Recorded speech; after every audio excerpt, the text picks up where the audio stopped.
Hello दोस्तों, तो स्वागत है आपका हमारे YouTube channel my target by Maurya sir पे। तो आज के इस वीडियो लेक्चर में हम लोग देखेंगे डिटर्मिनेंट, जिसे हम लोग सारणिक कहते हैं। और जैसा कि हमारा पिछला वीडियो में 4.4 चल रहा था और उसमें हमने प्रश्न संख्या पहला और दूसरा दोनों कंप्लीट कर लिया था। आज हम लोग देखेंगे तीसरा से। तो चलिए देखते हैं हम लोग क्वेश्चन नंबर तीसरा 4.4 का।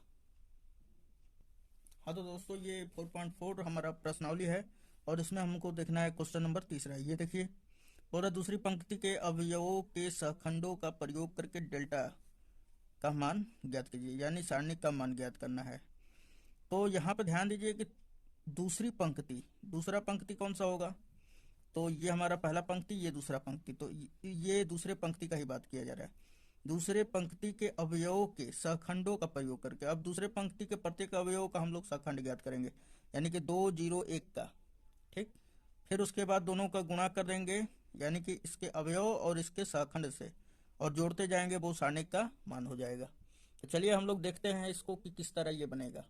तो ये हमारा क्वेश्चन रहा और ये हम लोग लिख लेंगे कि चूंकि दिया है डेल्टा बराबर ये हमारा सारणिक दे दिया है।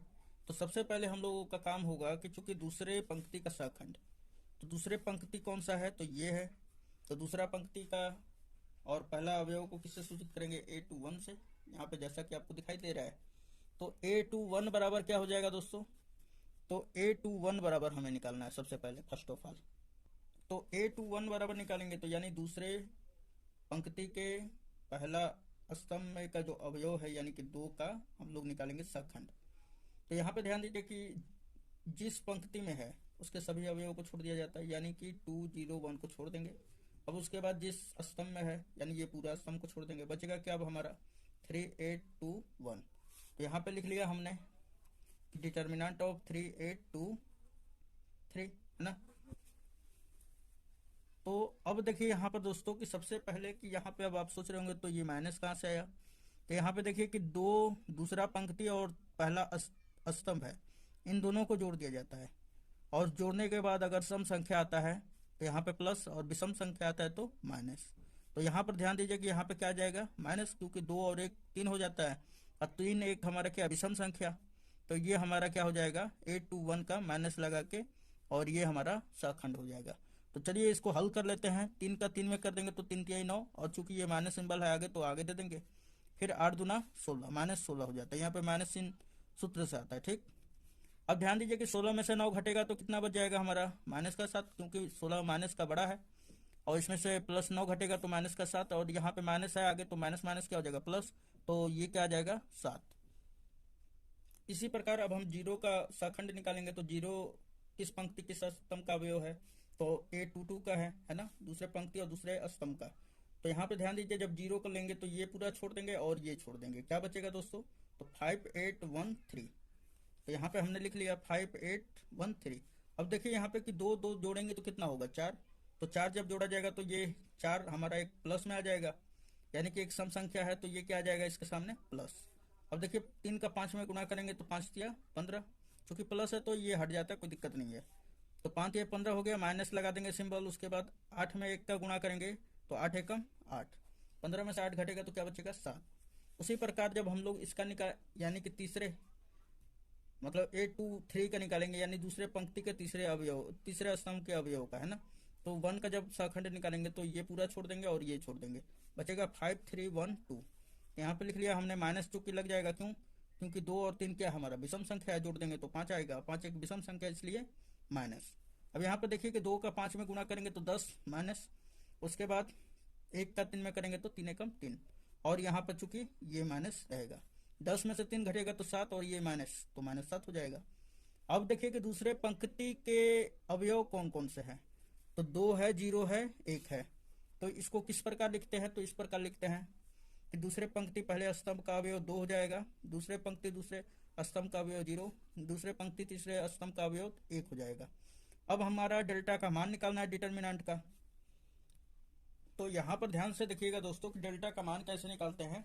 तो जिस पंक्ति, यहाँ पर क्वेश्चन में ही कह दिया है कि दूसरे पंक्ति के सहखंडों का प्रयोग करके, यहाँ पे देखिए दूसरे पंक्ति के अवयवों के सहखंडों का प्रयोग करके, यानी कि दूसरे पंक्ति का जितने भी अवयव हैं, 2 है, 0 है, 1 है, और 2 को लेंगे, फिर इसका शाखंड लेंगे, दोनों का गुणा करेंगे, फिर प्लस 0 लेंगे और 0 का शाखंड लेंगे, इन दोनों का गुणा करके फिर प्लस 1 लेंगे और 1 का शाखंड ले लेंगे और जोड़ देंगे सारे को, तो हमारा आंसर आ जाएगा।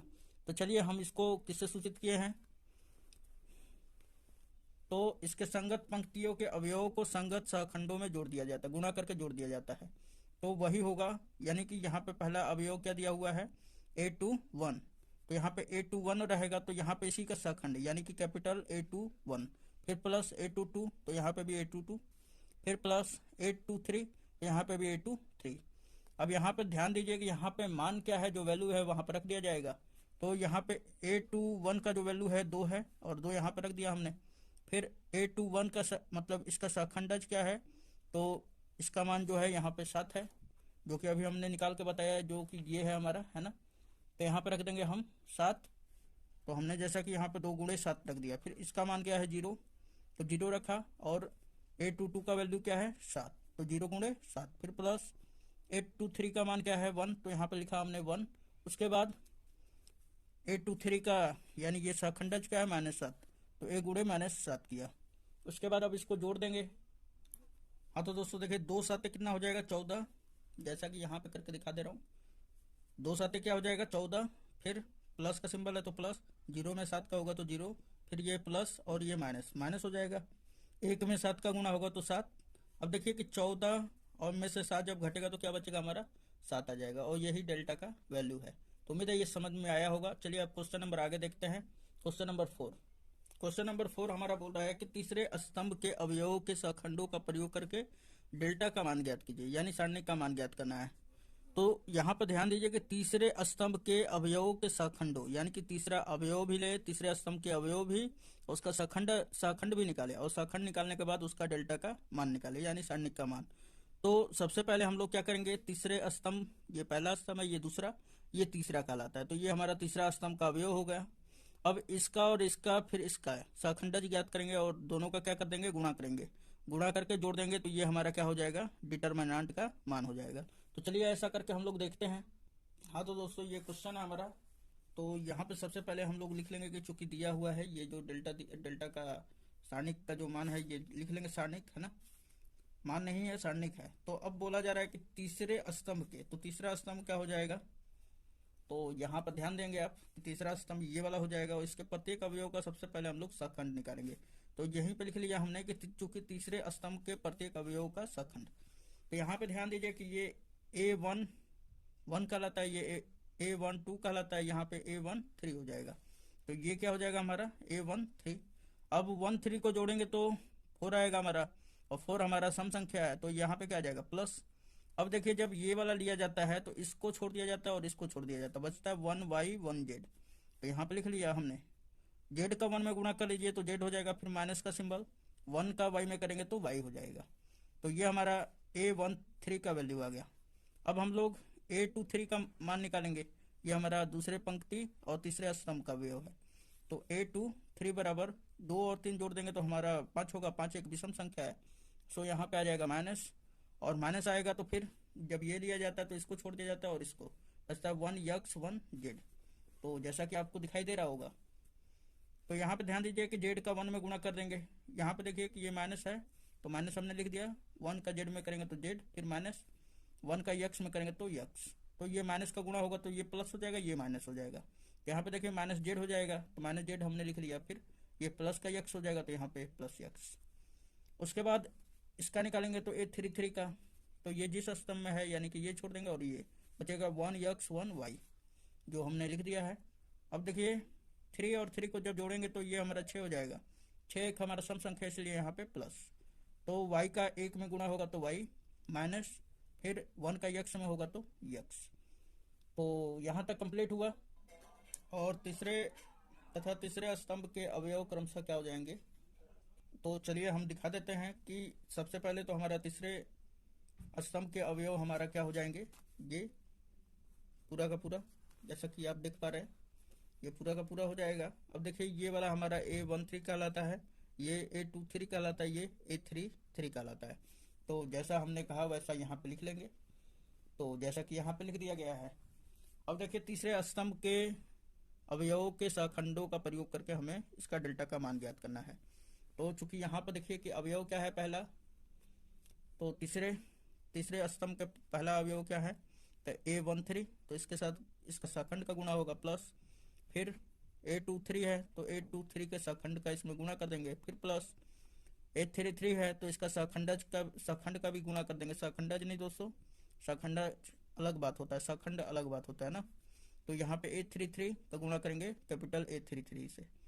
तो अब यहाँ पे ध्यान दीजिए कि A13 का वैल्यू क्या हमारा YZ, जैसा कि यहाँ पे दिया है। फिर इसमें गुणा किसका करना है, तो A33 का, तो इसका मान क्या है Z माइनस वाई। फिर प्लस A23 का वैल्यू क्या है ZX, तो हमने लिख लिया ZX। फिर गुणा करना है किसका, तो इसके सहखंड का, तो सहखंड का मान क्या है X माइनस Z। फिर प्लस का सिंबल है तो प्लस दे दिया हमने। A33 का मान क्या है हमारा, तो XY है तो XY हमने लिख दिया। फिर कैपिटल A33 का मान क्या है Y माइनस X। तो अब चलिए गुणा कर लेते हैं इसका हम लोग। यहाँ पे ध्यान दीजिएगा एक बात, यहाँ पे थोड़ा सा मैं शेयर करना चाहता हूँ ताकि जो अगला नेक्स्ट क्वेश्चन वो इसी पे है कि यहाँ पे जो अवयव हम लिए हैं जिस स्तंभ या जिस पंक्ति का, उसी का सहखंड भी होता है। संगत सहखंडों का मतलब उस अवयव के संगत सहखंडों का गुणा होता है और योग होता है। यानी कि यहाँ पे 13 है तो यहाँ पे भी A13 ही होगा, यहाँ पे A23 है तो यहाँ पे कैपिटल A23 ही होगा, यहाँ पे स्मॉल A33 है तो यहाँ पे कैपिटल A33 ही होगा। यानी कि जिस पंक्ति जिस स्तंभ का अवयव ये होगा, उसी पंक्ति उसी स्तंभ का सहखंड भी निकलता है और उन दोनों का गुणा करके जोड़ दिया जाता है। तो ये बात ध्यान में रखिएगा, क्योंकि अभी नेक्स्ट जो क्वेश्चन होगा 5वां इसी के बेस्ड पे होगा। तो यहाँ पे ध्यान दीजिए कि YZ का गुणा होगा Z में, तो Z और Z क्या होगा Z², ये Y। उसके बाद फिर इसी YZ का इसमें भी गुणा होगा, तो यहाँ पे माइनस है यहाँ पे प्लस है तो माइनस हो जाएगा। Y में Y का होगा तो Y², ये Z है तो Z लिख दिया हमने।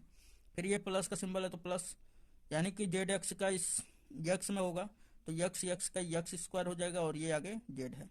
फिर ये प्लस और ये माइनस क्या हो जाएगा, माइनस ZX का Z में होगा तो Z में Z का होगा तो Z² और ये X। फिर यहाँ पे ये प्लस XY का गुणा Y में होगा तो क्या हो जाएगा, प्लस XY²। फिर ये प्लस और माइनस क्या हो जाएगा, माइनस XY का इसमें गुणा होगा माइनस X में तो X² Y हो जाएगा और यही हमारा परफेक्ट आंसर होगा। ठीक है दोस्तों, चलिए अब आगे देखते हैं। तो यहाँ पर ध्यान दीजिए कि 5वां हमारा क्वेश्चन कह रहा है कि यदि डेल्टा बराबर, ये सारणिक हमारा दे दिया है और AIJ का सहखंड कैपिटल AIJ हो तो डेल्टा का मान निम्नलिखित रूप में व्यक्त किया जाता है। तो यहाँ पे ध्यान दीजिए कि सारणिक का ही मान पूछ रहा है, किस रूप में व्यक्त किया जाता है। तो चलिए हम लोग पहले ही पंक्ति के मतलब अवयव का हम लोग सहखंड निकालते हैं, सहखंड और इसका अवयव से गुणा करके और योग करते हैं। तो यहाँ पे ध्यान दीजिए कि डेल्टा का मान पहला ऑप्शन में दे दिया है A11 इंटू A31। तो मैंने बताया था कि ये जो पंक्ति और स्तंभ होते हैं अवयव और सहखंड दोनों का बराबर होना चाहिए। तो यहाँ पे देखिए कि ये 11 दिया है, यहाँ पे 31 है, तो ये तो हमारा गलती हो गया पहले। तो option number A is wrong. Option number B देखिए A11 दिया है तो यहाँ पे भी A11 है, प्लस A12 दिया हुआ है तो यहाँ पे देखिए कि यहाँ पे क्या दे दिया है, कैपिटल A21, तो ये भी गलती हो गया क्योंकि जिस अवयव का गुणा करना है हमें तो उसका गुणा उसी पंक्ति और स्तंभ के सहखंड से होना चाहिए, तो ये तो गलती हो गया हमारा। तो अब आगे क्या जाना है, ऑप्शन नंबर B भी गलत। अब ऑप्शन नंबर C पे चलते हैं हम लोग। तो ऑप्शन नंबर C पे हम लोग देखें तो A21 बराबर यानी A21 बराबर सॉरी A21 गुणे कैपिटल A21 होना चाहिए, तो यहाँ पे तो 11 दिया हुआ है तो ये भी रॉन्ग हो जाएगा हमारा। ऑप्शन नंबर C भी रॉन्ग। ऑप्शन नंबर D देखिए A11 कैपिटल A11 प्लस फिर A21 तो A21 ये भी ठीक है, प्लस A31 यहाँ पे भी A31, तो ये हमारा option number D is the right answer हो जाएगा। तो उम्मीद है दोस्तों ये सारा वीडियो लेक्चर आपको समझ में आया होगा। यदि आपको अच्छा लगता है तो प्लीज़ ये अपने दोस्तों में शेयर करें ताकि और भी प्रोग्रेस हो हमारे चैनल का। और जितना भी वीडियो लेक्चर है ये हमने अपने प्लेलिस्ट में डाल रखा है। यदि आप अपना प्रिपरेशन करना चाहते हैं तो इस चैनल को सब्सक्राइब कर लें और बेल आइकन भी दबा दें, जिससे जो लेटेस्ट वीडियो का नोटिफिकेशन होगा उसका सारा मिल जाएगा आने वाले का। सो धन्यवाद। नेक्स्ट